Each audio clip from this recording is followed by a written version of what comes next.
Istħiek taf, żarma minn hemm minn rajk peress il ħadd ma jista' jniżżel iżjed il-ħniżrijiet tiegħek. Ektem l-aħħar blog li kiteb fil-konfront tal-Ministru Owen Bonnici, Neville Gaffa, ex uffiċjal fiħdan l-uffiċċju tal-Prim Ministru taħt amministrazzjoni laburista u membru tal-faxxa ta' Joseph Muscat. Asma ċara li hemm fiħdan il-partit immexxi minn Robert Abela, partit fil-gvern illi l-konsenturi qed jidhru sew bejn ħawwara. Neville Gaffa jallega li f'tali avvenimenti il-Ministru qed jippermetti li jsiru dnubiet minn flus il-poplu fejn saħansitra allega illi kien hemm min ikkonsma droga kokaina waqt il-Film Festival. Net News taqsa lil ħabib ta' Owen Bonnici u membru fil-kabinett ta' Abela, il-Ministru tal-Internu x-xogħol Byron Camilleri, fejn staqsejnieh u x'jinkwetaħ il-fatt li minn dan il-Partit Laburista stess qed jgħidu lill-Ministru Bonnici biex jirreżenja biex iżarma għax ħadd ma jista' jniżżel il-ħniżrijiet tiegħu. Camilleri jisħaq li Bonnici se jkompli jwieġeb. Jien ma nistax ngħidlek għaliex ma kontx hemmhekk, però il-Ministru Bonnici diġà wieġeb u m'għandix dubju. Kwetak li Neville Gaffa tiegħu biex iżarma testwalment għallu żarma. Jiena ma qrajtx dan il-blog. Ngħidlek għallu żarma. Imma tifhem noqgħodx fuq Net News.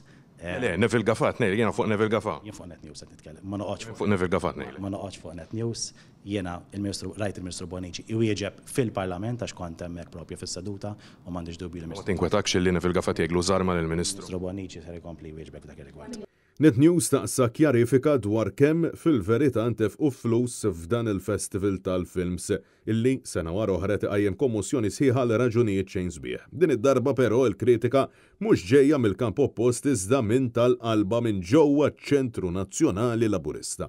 L-ewwel ma' kritika bl-aħraġ il-Mediterranea Film Festival kien l-uffiċjal Laburista Jason Micallef, fejn saħaq illi b'dawn il-miljuni ta' euro kollha li ntefqu kieku setgħu għamlu aktar affarijiet bihom. Filwaqt li Neville Gaffa preċiża jgħid illi mhux minnu li ntefqu biss 5 miljun euro, iżda b'kollox intefqu 14 miljun euro, illi 8 miljun euro minnhom marru għas-serata ta' premijiet biss. Net News taqsa jekk Gaffa u x'qiegħed jikdeb. Bil-Ministru Camilleri ma jiċħaġġ, ma jweġibx u ma jgħidx illi dak illi qed jgħid is-self-made blogger u x'minnu jew le. Qed jgħid illi il-Mediterranean Film Festival Plus, l-awards, eċetera, eċetera, ġie jiswa fuq minn 14 miljun euro. Qed jikdeb jew le?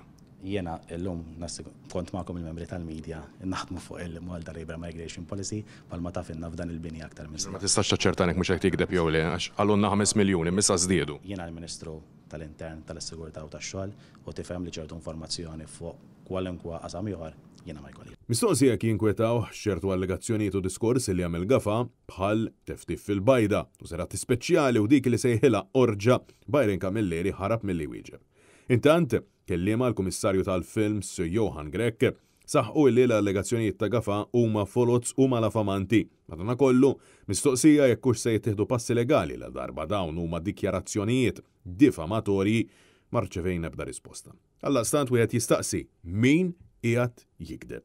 Neville Gaffa, illi mhux l-ewwel darba li attakka lill-Ministru Owen Bonnici, jew l-istess Ministru illi fl-ebda moment ma qal illi Gaffa qiegħed jikdeb anke meta staqsejnielu direttament.